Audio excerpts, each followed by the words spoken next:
Le Grand Katanga traverse une crise énergétique majeure due à une baisse significative de la production dans ses principales centrales hydrauliques.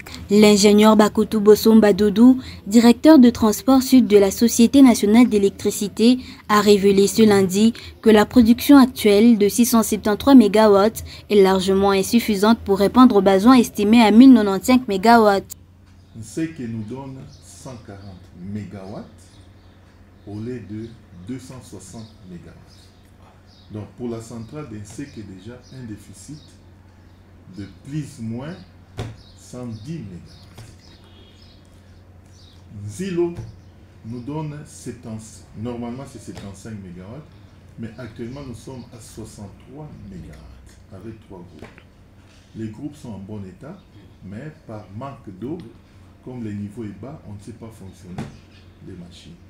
Ça, c'est pour les Lualaba, les bassins versants de Lualaba. Maintenant, pour la Lufira, nous avons aussi 2 centrales. Il y a la centrale de Mwadingusha qui devrait nous donner en fonctionnement normal 76 MW. Mais actuellement, Mwadingusha nous donne 17 MW. Et Koni qui devrait nous donner 39 MW nous donne seulement 8 MW. Donc là-bas aussi un déficit de plus ou moins 5 MW.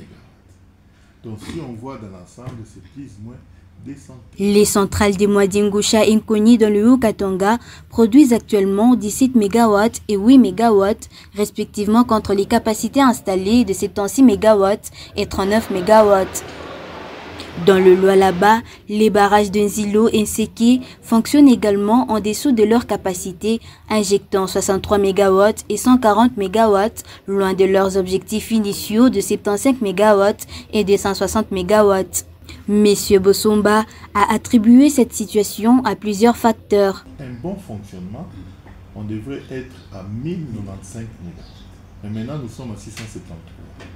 Alors, il y a des clients qui cherchent à fonctionner avec leur puissance normale. Alors, il y a la centrale de Boussanga qui est ici, qui n'est pas SNEL. Et les clients importent de l'énergie de Boussanga. C'est plus ou moins 180 MW que Boussanga donne aux clients ici. Puisque lui-même aussi, avec Sikomi, qui prend presque une grande partie, et le reste là c'est vendu aux clients. Pour pallier ce déficit, certains grands consommateurs, notamment les entreprises minières, s'approvisionnent auprès du barrage de Boussanga et d'installations en Zambie. Cependant, la SNEL ne dispose plus d'énergie excédentaire pour en exporter. Malgré la gravité de la situation, l'ingénieur Bakutu reste confiant. Il y a beaucoup de fournisseurs, ce qu'on appelle maintenant des traders, qui fournissent l'énergie aux clients ici locaux. Donc l'énergie vient de la Zambie pour alimenter les clients ici locaux. Et c'est plus ou moins 290 MW que nous prenons de la Zambie. Donc si on additionne l'énergie locale que nous avons, l'énergie de Boussanga et l'énergie de la Zambie, nous avons toujours les déficits. C'est pour cela qu'il y a ce système de délestage automatique. Et ce système-là nous aide quand même à alimenter les clients. Région stratégique pour l'économie congolaise en raison de son industrie minière, le Grand Katanga dépend fortement des infrastructures hydrauliques de la SNEL. Cette crise met en exergue l'urgence d'investir dans la modernisation et la sécurisation de ces installations pour assurer une énergie durable et fiable.